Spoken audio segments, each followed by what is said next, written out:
Yo, what's good? It's your boy Saint Quam. Welcome to Quam's Corner. Today we're going to be talking about the big three and their battle for rap supremacy. So, just in case you weren't clear on who the big three are, that's Drake, J. Cole, Kendrick Lamar.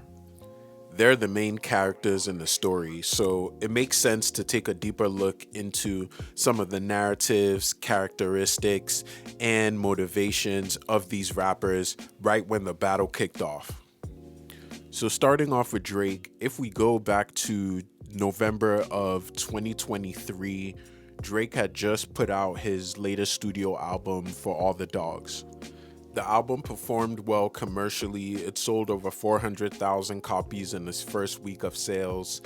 Critics thought it wasn't so good. Fans were probably split in between, with the overall consensus being that it would be one of the lower ranking Drake albums in his catalog. But Drake has always been a numbers guy, and he came to dominate the commercial aspect of the game for over 15 years. And that was definitely tied into his identity as being the number one selling rap artist in the world. But when it comes to the narrative side of things, with Drake's dominance being so tied to the streaming era, he had started making really long albums as compared to some of his earlier works like Nothing Was the Same. And also, the curation aspect of his music wasn't as good as earlier albums like Take Care. So, the narrative was he was more focused on quantity to sell more rather than quality. And he had also released a quick succession of albums in Her Loss, Honestly Nevermind, and Certified Lover Boy. So he was definitely putting out output at a more frequent rate.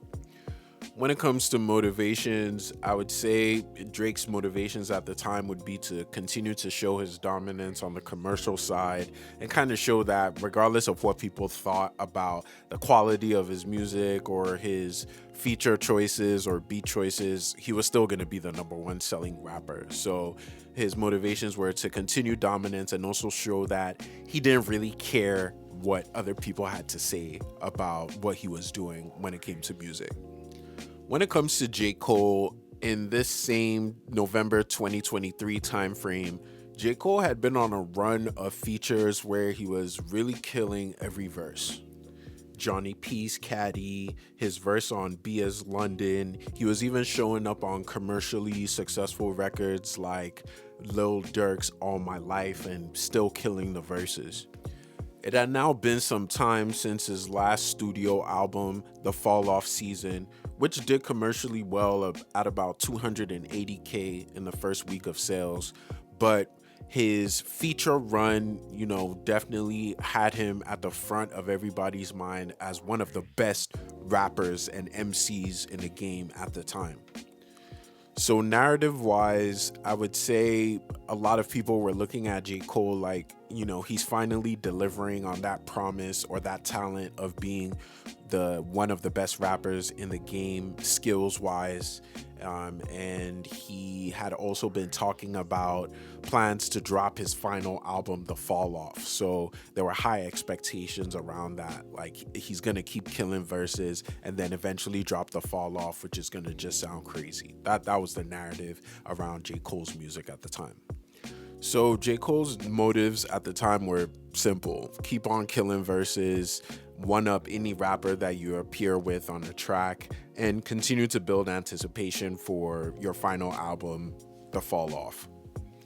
And now to Kendrick Lamar. So at the time, Kendrick Lamar had dropped his album, Mr. Morale and the Big Steppers, about a year or so prior.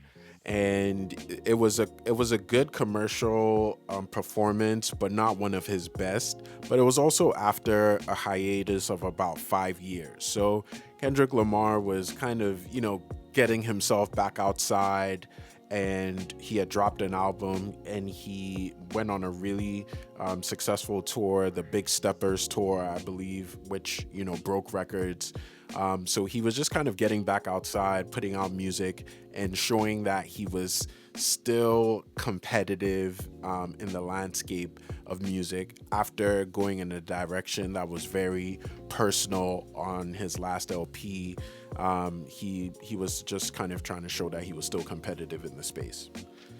When it comes to narratives at the time, I would say for Kendrick Lamar, there was a narrative that he had kind of ceded chasing the crown of rap to Drake and J. Cole, and he had taken the path of healing himself, doing what he needs to do to be the best human being that he can be.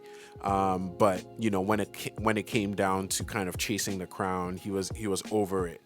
And so, that was kind of a thing that was floating around at the time. When it came to motivations for Kendrick, at the time, if we're thinking about, November in 2023, it was really hard to determine what his motivations were at the time because, like I said, it seemed like he wasn't so gung-ho on I'm the best rapper in the world. It was more so like, I'm going to keep showing that I'm the best artist when it comes to crafting albums. I'm going to keep showing people that, I can create moments and my lyricism is on a different level when it comes to telling stories, etc. So it seems like his motivations were still in that vein of creating an impeccable catalog and making music that was true to himself. So now that we've laid down that foundation, what was happening in the background of Drake releasing his album For All the Dogs was that Drake had reached out to Kendrick to feature on one of the main songs on the album, First Person Shooter, with Drake's idea being that it would be him, Kendrick, and J. Cole on the song. So I think in Drake's mind, what he wanted to accomplish with inviting Kendrick on the song First Person Shooter was to create a scenario where Drake has been the dominant force in hip hop commercially for the past 10 years, with Kendrick Lamar and J. Cole being, the two other rappers within that realm.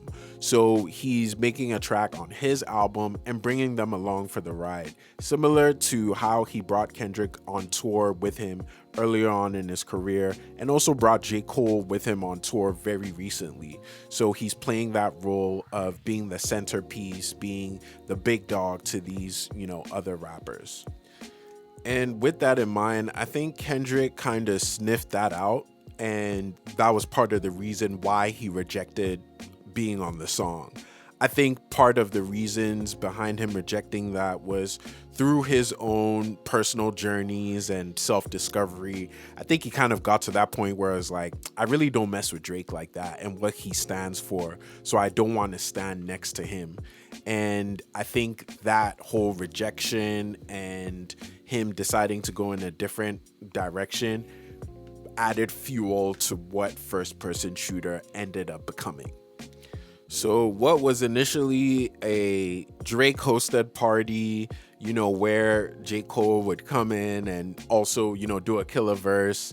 I'm one of the best rappers in the game. Kendrick would probably, make a similar claim, and, Drake would just kind of, make sure the song is a good song, and they would end it right there. Ended up becoming more of a, Drake and Cole, we're like twins in sitting at the top, and Kendrick is clearly number 3. That was the new sentiment of First Person Shooter. So For All the Dogs comes out and First Person Shooter goes to number 1. Everyone's talking about it, and everyone's particularly talking about J. Cole's verse. Like, he killed the song, and it's clear that, everything that we were thinking before, which is he keeps killing verses and he is one of the best rappers in the game at the moment, was kind of true, with the song. And Drake's performance on it was dope as well, and he continued to be that commercial juggernaut in the game. But I know Kendrick heard that and he was like, I could hear the underlying disrespect in this song. Like, I know what you guys are trying to say, and it's not like that. So this is where the beef officially kicks off, when Drake puts out First Person Shooter. And in my mind, it's the first official release of the beef. It's the first song I have in my playlist. And next episode, we're going to take a look at what happens when Kendrick Lamar puts out his response to this song. But shout out to you guys for sticking through the whole video. Hit the like button, subscribe to the channel, and stay tuned because I'm going to keep coming out with content around this beef and other areas of hip hop and other areas I'm interested in general. So, peace.